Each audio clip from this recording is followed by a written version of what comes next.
नमस्कार विद्यार्थियों, आज के इस वीडियो में आपका एक बार फिर स्वागत है। हम चर्चा कर रहे थे सरल समीकरणों को वैदिक पद्धति से किस प्रकार हल करते हैं। तो परावर्त योजित विधि से तो हमने सीख लिया। आज हम चर्चा करेंगे शून्य सामिच्य द्वारा सरल समीकरणों को कैसे हल करते हैं। तो इसके 6 अनुप्रयोग हैं, इनको हम एक एक करके उदाहरण से समझ लेते हैं। हमारा जो टॉपिक है वो है सूत्र शून्य साम समुच्चय। इसके 6 अनुप्रयोग हैं। 6 अनुप्रयोग हैं इसके। इन अनुप्रयोगों को हम एक एक करके समझ लेते हैं।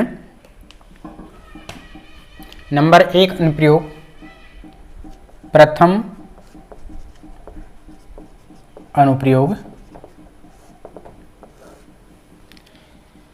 यदि किसी समीकरण में x एक सर्वनिष्ठ गुणनखंड है तो x का मान क्या हो जाएगा? 0 हो जाएगा। यदि किसी समीकरण में x एक सर्वनिष्ठ खंड है तो x बराबर क्या हो जाएगा? 0। इसको हम एग्जाम्पल से समझ लेते हैं। जैसे ये एग्जाम्पल दिया गया है, समीकरण 12x + 3x बराबर 4x + 5x को सरल कीजिए। इसका जो हल आएगा, देखो हम दोनों पक्षों को देखते हैं, ये बायां पक्ष और ये दायां पक्ष। इधर भी x कॉमन आ रहा है और इधर भी x कॉमन आ रहा है, तो हमारा यही नियम प्रथम अनुप्रयोग लागू होता है इसमें। यदि किसी समीकरण में x एक सर्वनिष्ठ गुणनखंड है, यानी कि x कॉमन आ रहा है, तो प्रथम अनुप्रयोग से यहाँ x एक सर्वनिष्ठ गुणनखंड है, अतः x बराबर क्या उत्तर आ जाएगा? 0। तो इन अनुप्रयोगों से हम इनको डायरेक्ट हल ज्ञात कर सकते हैं। एक और एग्जांपल लेते हैं। जैसे एक दूसरा सवाल दे रखा है, समीकरण 2x + 1 बराबर 7x + 1 को सरल कीजिए। तो हम यहाँ पे देख रहे हैं कि इधर भी x + 1 है, इधर भी x + 1 है, तो x + 1 क्या आ रहा है? कॉमन, यानी कि एक सर्वनिष्ठ गुणनखंड है x + 1। तो प्रथम अनुप्रयोग से यहाँ क्या आ जाएगा? इसका हल लिखेंगे तो x + 1 एक सर्वनिष्ठ गुणनखंड है। किससे आया ये? प्रथम अनुप्रयोग से। प्रथम अनुप्रयोग से कौन? किसके? शून्य साम्य समुच्चय के प्रथम अनुप्रयोग से ये लिया। तो इसको हम क्या किसके बराबर रखेंगे? 0 के बराबर। x + 1 किसके बराबर रख दिया अपन ने? 0 के बराबर। अब यहाँ से x का मान निकालेंगे तो एक का इधर क्या करेंगे? पक्षांतर। तो ये किस में हो जाएगा? माइनस में। तो x का मान कितना आ गया? -1 आ गया। तो प्रथम अनुप्रयोग समझ में आ गया होगा। हम चर्चा करते हैं द्वितीय अनुप्रयोग पे।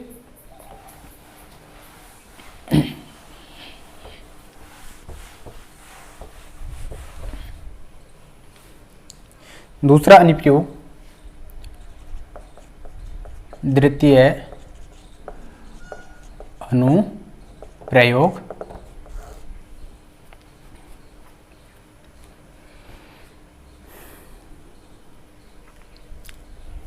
यदि किसी रैखिक समीकरण, यानी कि एक घातीय समीकरण के दोनों पक्षों में स्वतंत्र पद, स्वतंत्र पद का मतलब अचर पद, अचर पद समान हो तो चरराशि, चरराशि यानी कि x का मान शून्य होगा। क्या होगा? शून्य होगा। इसको भी हम कुछ एग्जाम्पल है उनसे समझते हैं। जैसे ये दे रखा है x + 3 प्लस 2x + 5 बराबर +4 बराबर 2x + 6 को सरल कीजिए। तो इसको देखो हम हल कर सकते हैं। x + 3 प्लस 2x + 5 प्लस में 4। इधर देखते हैं तो 2 को x से गुणा करेंगे तो 2x, 2 को 6 से गुणा किया तो 2 गुणा 6 करेंगे तो कितने हो जाएंगे? 12। इधर देखो 2x और 1x कितने हो गए? 3x।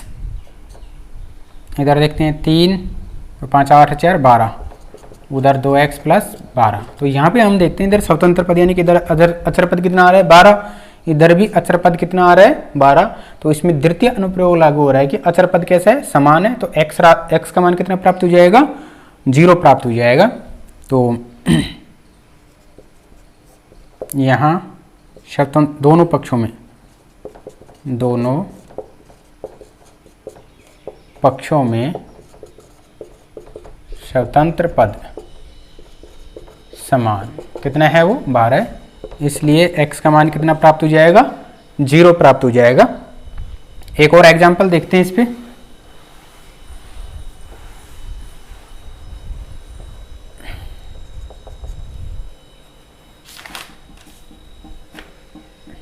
ये एग्जांपल है x + 1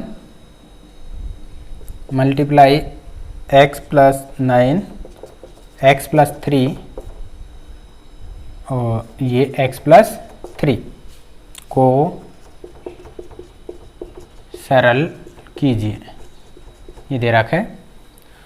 तो इसमें भी हम देखते हैं, इसको थोड़ा सा हल कर लेते हैं सवाल को। यहाँ वैसे ही पता लग रहा है। देखो अचर पद देखेंगे तो 9 गुणा 1 करेंगे तो 9, और इधर 3 तिया 9। तो इधर भी अचर पद कितना आ रहा है? 9 आ रहा है। और इधर भी अचर पद कितना आ रहा है?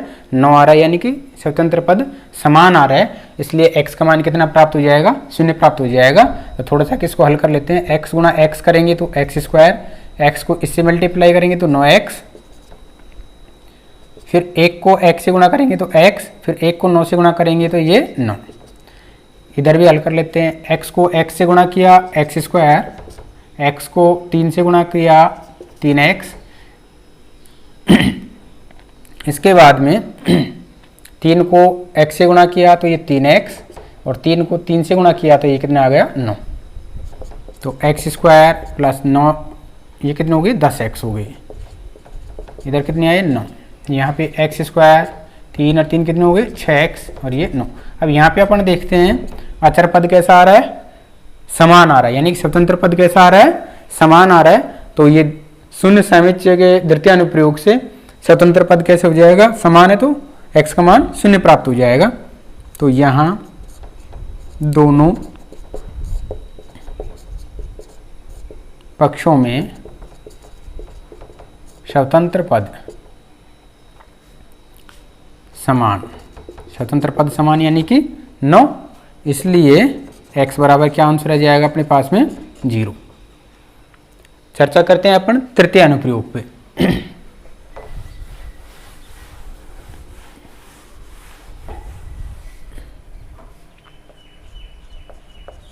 तृतीय अनुप्रयोग।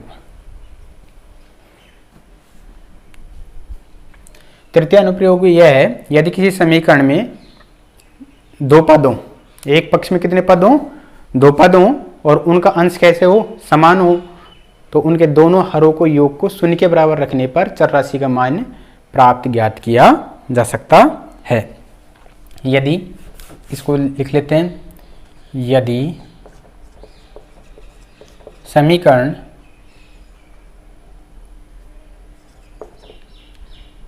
समीकरण में दो भिन्नों के अंश परस्पर समान हो, परस्पर कैसे हो, समान हो, तो उनके हरों के योग को शून्य के बराबर रखने पर चर राशि यानी कि x का मान ज्ञात करेंगे।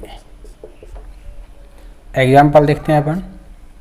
जैसे सवाल दे दिया अपन को m 2x + 1 plus m 3x + 4 बराबर 0 को सरल कीजिए। तो यहाँ पे देखिए अपन पे इस वाले पक्ष में दो भिन्न हैं, ये अंश ये हर, ये अंश और ये हर। इसमें देखो अंश क्या आ रहा है, एम आ रहा है, तो ये कौन सा अनुप्रयोग काम करेगा, इसमें तृतीय अनुप्रयोग काम करेगा।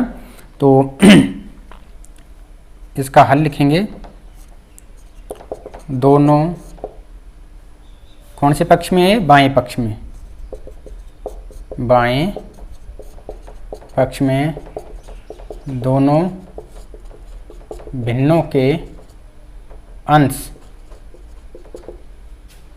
कैसे हैं, समान, इसलिए दोनों हरों को योग को किसके बराबर रखेंगे, शून्य के बराबर।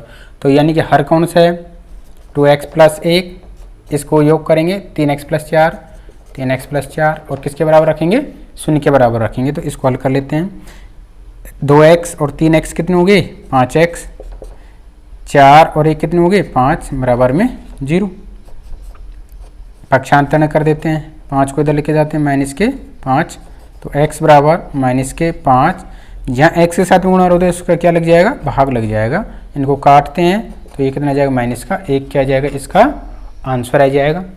तो ये तृतीय अनुप्रयोग पर आधारित सवाल था। हम देखते हैं चतुर्थ अनुप्रयोग।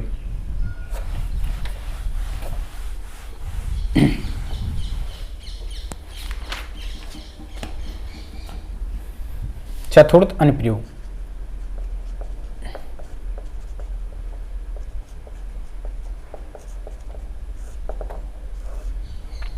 चतुर्थ अनुप्रयोग यह है, यदि किसी समीकरण के दोनों पक्षों के अंशों का योग या दोनों पक्षों के हरों का योग परस्पर समान हो या उनका एक निश्चित अनुपात हो, तो किसी भी योग को शून्य के बराबर रख देंगे तो x राशि यानी कि चर राशि का मान ज्ञात किया जा सकता है।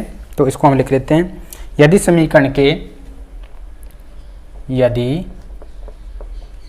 समीकरण के दोनों पक्षों के अंशों का योग तथा उनके हरों का योग परस्पर समान हो अथवा दोनों योग एक निश्चित अनुपात में हो, तो किसी भी योग को शून्य के बराबर रखने पर चर राशि का मान ज्ञात किया जा सकता है। एक उदाहरण से समझते हैं इसको। मान लीजिए ये सवाल दे दिया 2x + 3 बटे 2x प्लस 5, 2x प्लस 5 बटे 2x प्लस 3 को सरल कीजिए। तो हमको इसमें देखना है कि कौन सा अनुप्रयोग काम में करेगा। तो अपन देखते हैं, देखो 2x, ये इनका पहचान तो कैसे होगी, ये क्रॉस में होंगे। क्रॉस में कैसे होंगे, समान होंगे ऐसे, थोड़ा सा तो इस तरह से ध्यान रखना है। तो 2x 4x और 5 और 3 8, इधर हरों के योग को देखते हैं, 2 और 2 4x, 5 और 3 8। तो इसलिए इसमें कौन सा अनुप्रयोग लग रहा है, चतुर्थ अनुप्रयोग लग रहा है। तो हम देख लेते हैं, यहाँ से हल करते हैं इसको। दोनों पक्षों के अंशों का योग 2x plus 3 plus 2x plus 5, यानी कि आ गई 4x प्लस 8। इसको 1 नंबर मान लिया। दोनों पक्षों के हरों का योग, हर कौन से हैं, 2x प्लस 5, इस वाले पक्ष का 2x प्लस 3, इनको जोड़ा तो 2x और 2x कितने हो गए, 4x, और ये 5 और 3 कितने हो गए, 8। समीकरण नंबर 2 हो गया। हमने देखा कि दोनों पक्षों के अंशों का योग और दोनों पक्षों के हरों का योग कैसा आ रहा है, समान आ रहा है।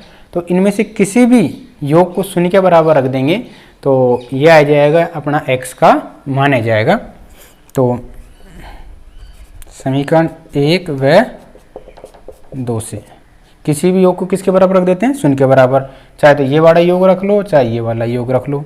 तो 4x प्लस 8 बराबर किसके बराबर रख दिया, 0 के। यहाँ से अपन पक्षांतरण कर देते हैं, 4x 8 को इधर लेके जाएंगे तो किसके हो जाएगा, माइनस का।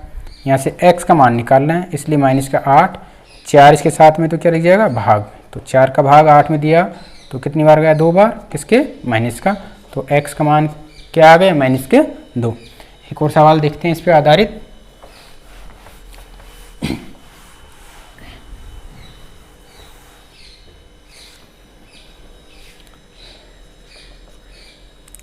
समीकरण 3x प्लस 4 बटे 6x प्लस 7 बराबर x प्लस 1 बटे 2x प्लस 3 को सरल कीजिए। तो यहाँ पे देखिए क्रॉस में समान नहीं है, अपन को ध्यान रखना है, इनको अंशों का योग करके देखना है, हरों का योग करके देखना है। तो अपन इसको हल करते हैं। तो यहाँ से बाएं पक्ष के दोनों पक्षों के अंशों का योग करते हैं। पहले अंशों का योग, अंश देखो 3x प्लस 4, दूसरा है x प्लस 1, योग करते हैं। 3x और 1x कितने हो गए, 4x, 4 और 1 कितने हो गए, 5। इसको नंबर 1 मान लेते हैं। फिर दोनों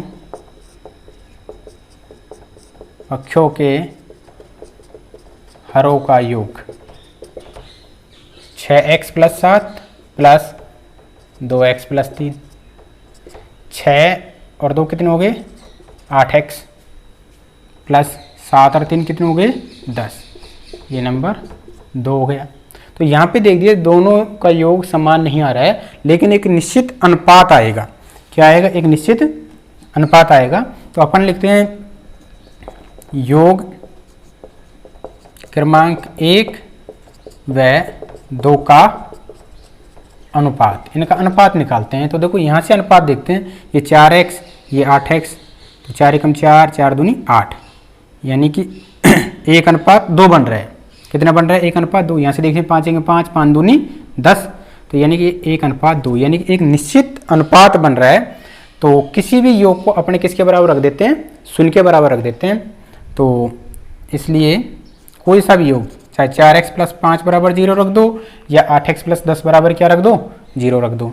तो यहाँ से अपन 4x पक्षांतरण कर देते हैं माइनस के 5, तो यहाँ से x का मान निकालेंगे तो माइनस के 5/4, ये कितना आ जाएगा, माइनस का 5/4 अपना क्या आ जाएगा, आंसर आ जाएगा। तो ये कौन से अनुप्रयोग पर आधारित सवाल था? चतुर्थ अनुप्रयोग पे। अब अपन देखते हैं पांचवा अनुप्रयोग क्या है।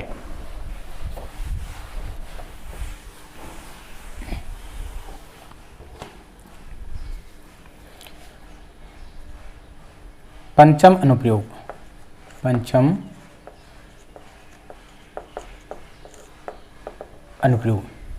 पंचम अनुप्रयोग, यदि किसी समीकरण के एक पक्ष के अंश व हर का अंतर दूसरे पक्ष के अंश व हर के अंतर के समान हो या उनका अंतर एक निश्चित अनुपात हो तो किसी भी अंतर को अपन शून्य के बराबर रख देंगे तो चर राशि का मान ज्ञात हो जाएगा।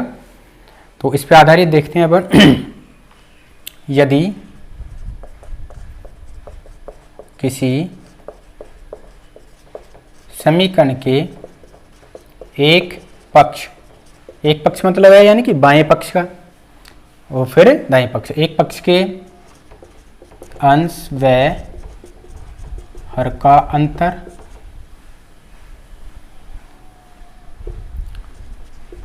दूसरे पक्ष के अंश व हर के अंतर के समान हो अथवा अंतर एक निश्चित अनुपात में हो तो किसी भी अंतर को शून्य के बराबर रखने पर चर राशि का मान ज्ञात किया जा सकता है। एग्जाम्पल देखते हैं हम। समीकरण 3x + 4 बटे 2x + 1, इधर है x - 8 2x - 5 को सरल कीजिए। तो यहाँ पे देखिए अपन सबसे पहले यानी कि ये बायां पक्ष है और ये दायां पक्ष है, ये अंश है और ये हर है।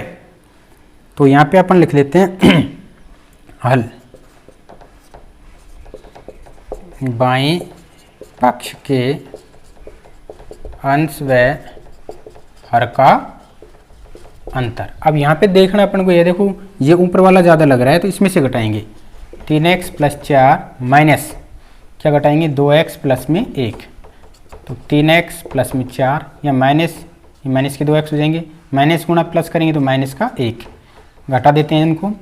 3x में से 2x गए तो 1x बच गया, प्लस के 4 में से 1 गए तो ये प्लस के 3, ये नंबर 1 आ गया। दाएं पक्ष के अंश व हर का अंतर। अब दाएं पक्ष में देखिए अपन को सिर्फ डिफरेंस देखना है, ये नहीं कि ऊपर में से नीचे कोई घटाना है या नीचे में से ऊपर की संख्या घटाना है। यहाँ अपन को डिफरेंस देखना है। ये संख्या ज़्यादा लग रही है इसलिए पहले इसमें से लिखेंगे 2x - 5 फिर माइनस, अब घटाएंगे x - 8, तो 2x माइनस के 5, ये माइनस का क्या हो जाएगा x, ये माइनस माइनस क्या हो गई प्लस के 8, 2x में से 1x गया तो ये x बच गया, ये माइनस के 5 और ये प्लस के 8, तो प्लस के कितने बच गए 3 बच गए। यानी कि यहाँ पे दोनों पक्षों के अंश व हर का अंतर कैसा आ रहा है, समान आ रहा है। इसलिए किसी भी अंतर को अपन किसके बराबर रख देंगे, शून्य के बराबर रख देंगे तो वो x के मान ज्ञात हो जाएगा। इसलिए x + 3 क्या रख देंगे 0, तो x बराबर क्या आ जाएगा -3। ये तो ये आ गया। और देखते हैं इस पे आधारित एक सवाल।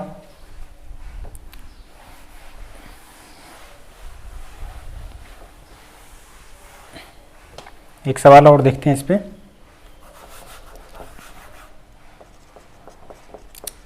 समीकरण x - 8 2x - 2 3x - 2 फिर है 3x प्लस में 4 बटे 2x प्लस में 1 को सरल कीजिए। क्या करना है अपन को, इसको सरल करना है। तो वैसे कैसे करना है, अपन को बाएं पक्ष के अंश व हर का अंतर निकालना है। तो बाएं पक्ष के अंश व हर का अंतर, यहाँ पे देखिए ये 1x है, ये 3x है, इसलिए इसमें से इसको घटाना है। तो 3x माइनस 2 माइनस करना है x माइनस 8 करना है, इसलिए 3x माइनस 2 माइनस x आ जाएगा, माइनस माइनस प्लस के कितने हो गए 8। तो 3x माइनस में से एक x गए थे 2x, यहाँ पे माइनस का 2, ये प्लस के 8 हैं, तो ये प्लस के कितने बच गए 6, क्योंकि जब अलग अलग चिन्ह होते हैं तो क्या होता है, संख्याएं घटती हैं और जिसके चिन्ह आगे ज़्यादा है वही चिन्ह आएगा। तो ये नंबर 1। इसके बाद में दाएं पक्ष यानी कि ये वाला पक्ष, इसका अंश और ये हर, दाएं पक्ष के अंश व हर का अंतर। तो देखो यहाँ 3x, ये 2x, तो ऊपर में से नीचे वाली घटेगी। तो 3x प्लस 4 माइनस 2, ये 2x प्लस 1, 3x प्लस 4, ये माइनस के 2x हो गए, यहाँ माइनस ये प्लस, तो माइनस का 1 घटाते हैं। 3x में से 2x जाएगा तो 1x बचेगा, किसका, प्लस का बचेगा। 4 में से माइनस 1 गया तो ये प्लस के 3 बच गए, ये नंबर 2। अब हम देखते हैं अंतर क्रमांक 1 व 2 का अनुपात। यहाँ देखते हैं दोनों को अंतर तो समान नहीं आ रहा, लेकिन अपन ये देखते हैं इनका अनुपात देखते हैं। तो देखो यहाँ 2 और यहाँ कितना है 1, तो 2:1, 3 एकम 3, 3 दूनी 6, तो 2:1 बन रहा है। तो ये अंतर कितना आ रहा है 2:1, इसलिए इनमें से किसी भी अनुपात को, किसी भी अंतर को किसके बराबर रख देते हैं अपन, शून्य के बराबर। तो इसलिए 2x प्लस 6 मैंने किसके बराबर रख दिया, शून्य के बराबर। चाहे तो ये रख दो शून्य के बराबर, चाहे ये रख दो। तो पक्षांतरण करते हैं, 2x 6 को इधर लेके जाएंगे तो माइनस के 6, यहाँ से x का मान निकालेंगे तो माइनस का 6 बटे में कितना चले जाएगा 2, 2 को भाग दिया तो ये कितना जाएगा माइनस का 3, इसका क्या आ जाएगा आंसर आ जाएगा। हम चर्चा करते हैं छठे अनुप्रयोग पे। ये छठा अनुप्रयोग देखते हैं, एक लास्ट अनुप्रयोग और बच रहा है, ये छठा अनुप्रयोग।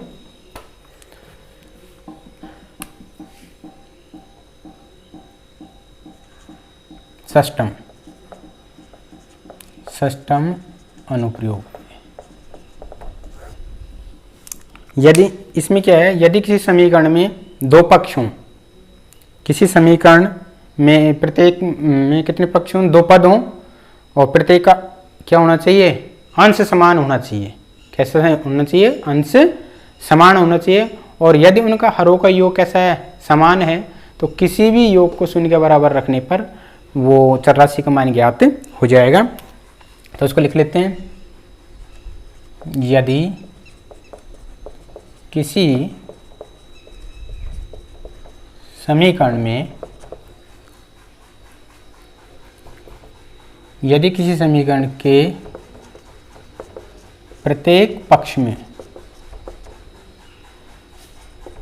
दो पद हों, कितने पद हों, दो पद हों,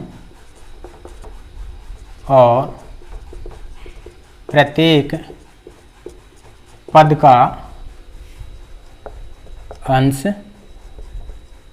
समान हो, तो प्रत्येक पद का अंश कैसे हो, समान हो, तथा बाएं पक्ष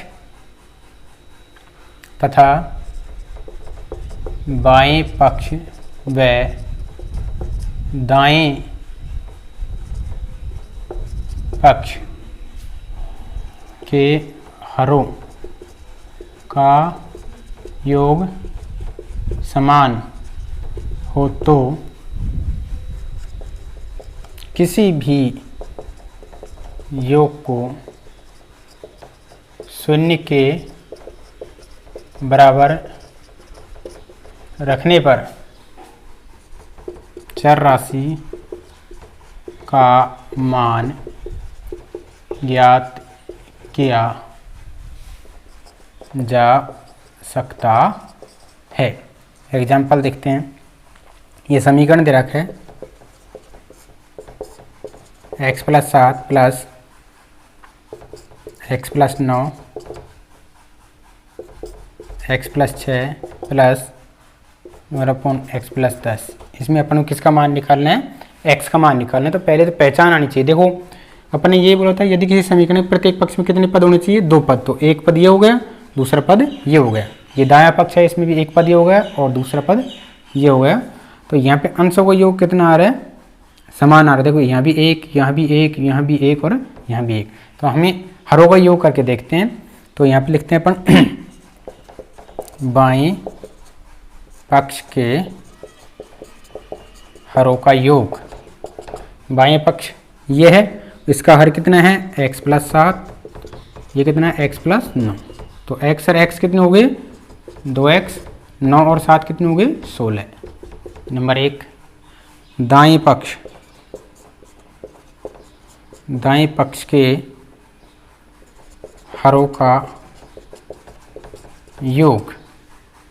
तो दाएं पक्ष ये है, x plus 6, x plus 10, x कितने हो गए? 2x, 10 और 6 कितने हो गए?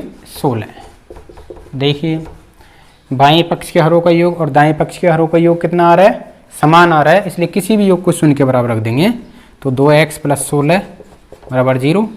तो यहाँ से 2x बराबर ये कितने हो गए? माइनस के 16। पक्षांतरण कर दिया, x का मान निकालते हैं तो माइनस के 16 बटे में कितने रखेंगे? 2।